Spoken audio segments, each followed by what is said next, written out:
ಮೈಸೂರು ಹತ್ರ ಒಂದು ಅಗ್ರಿಕಲ್ಚರ್ ಪ್ರಾಡಕ್ಟ್ನ ಕೊಟ್ಟಿದ್ದೀವಿ. ಮೈಸೂರು ಡಿಸ್ಟಿಕ್ನಲ್ಲಿ ಒಂದು ಅದ್ಭುತವಾದಂಥ ರಿಸಲ್ಟ್ ಬಂದಿದೆ. ಶುಂಠಿಯಲ್ಲಿ ಒಂದು 2 ಬಾರಿ ಡ್ರೆಂಚಿಂಗ್ನ ಮಾಡಿದ್ದಾರೆ ಭೂಮಿಲಿ. ಒಂದು ಅದ್ಭುತವಾದಂಥ ರಿಸಲ್ಟ್ ಬಂದಿದೆ. ಮಾಡಿರೋಂಥ ರೈತರು ನಮ್ಮ ಜೊತೆ ಇದ್ದಾರೆ, ಅನೂಪ್ ಕುಮಾರ್ ಅಂತ. ಬನ್ನಿ ಇವರು ಏನು ಹೇಳ್ತಾರೆ ಅಂತ ಕೇಳೋಣ. ನಮಸ್ತೆ ಸರ್. ನಮಸ್ತೆ ಸರ್. ಸರ್ ಎಷ್ಟು ಸಲ ಡ್ರೆಂಚ್ ಮಾಡಿದ್ರಿ? 2 ಸಲ ಮಾಡಿದೆ. 2 ಸಲ ಮಾಡಿದ್ರೆ ಸರ್ ಏನು ಅನಿಸ್ತಾ ಇದೆ ನಿಮಗೆ? ತುಂಬಾ ಖುಷಿ ಆಯ್ತಿದೆ. ತುಂಬಾ ಖುಷಿ ಆಗ್ತಿದೆ ಸರ್. ಇಳುವರಿ ಎಲ್ಲ ಯಾವ ತರ ಇದೆ? ಗಿಡದ್ದು ಚೆನ್ನಾಗಿ ಬಂದಿದೆ ಸರ್. ಬಳಸ್ಕೊಬೋದಾ ಇದನ್ನ? ಬಳಸ್ಕೋಬಹುದು. ಯಾವ್ಯಾವ ಬೆಳೆಗೆ ಬಳಸಿದ್ದೀರಾ ಸರ್? ಇದು ಶುಂಠಿಗೆ ಬಳಸಿದ್ದೇನೆ, ಮೆಣಸಿ ಸುಮಾರು ಬಳಸಿದ್ದೇನೆ, ಚುಟ್ಟುಪಟ್ಟು ಬಳಸಿದ್ದೇನೆ, ಎಲ್ಲದಕ್ಕೂ ಬಳಸಿ ಒಂದು ಅದ್ಭುತವಾದಂಥ ರಿಸಲ್ಟ್ ಬಂದಿದೆ ಸರ್. ಕಂಟಿನ್ಯೂ ಮಾಡ್ಬೋದಾ ಸರ್ ಇದನ್ನ? ಮಾಡ್ಬೋದು ಸರ್. ಇದು ಮಾಡೋದ್ರಿಂದ ಭೂಮಿಗೆ ಒಳ್ಳೆ ಉಪಯೋಗ ಅಂತೂ ಖಂಡಿತ ಇದೆ ಅಲ್ವಾ?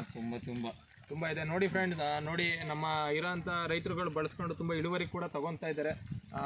2 ಸಲ ಡ್ರೆಂಚಿಂಗ್ ಮಾಡಿದ್ದಾರೆ ಅಂತ ಅಂದರೆ ನೋಡಿ, ಖರ್ಚು ಕೂಡ ಎಲ್ಲಿಂದ ಎಲ್ಲಿಗೆ ಬಂದಿದೆ ಅಂತ ಅಂದರೆ, ಈಗ ಒಂದು 5 ರಿಂದ 6 ಬಾರಿ ನಾವು ಈ ಥರ ಪ್ರಾಡಕ್ಟ್ಗಳನ್ನ, ಗೊಬ್ಬರಗಳನ್ನ ಬಳಸಿ ಭೂಮಿನ ಹಾಳು ಮಾಡ್ಕೊಳೋದಕ್ಕಿಂತ 2 ಬಾರಿ ಡ್ರೆಂಚಿಂಗ್ ಮಾಡಿರೋದ್ರಿಂದ ಒಂದು ಅದ್ಭುತವಾದಂಥ ರಿಸಲ್ಟ್ ಬಂದಿದೆ. ಇದನ್ನು ಬಳಸ್ಕೊಬೋದು ಅಂತ ಹೇಳ್ಬೋದಲ್ವಾ? ಬಳಸ್ಕೋಬೇಕು. ಖಂಡಿತವಾಗ್ಲೂ ನೋಡಿ, ನಾವು ಬಳಸ್ಕೊಳೋದ್ರಿಂದ ತುಂಬ ಅದ್ಭುತವಾದಂಥ ರಿಸಲ್ಟ್ ಸಿಗುತ್ತೆ. Thank you sir. Thank you.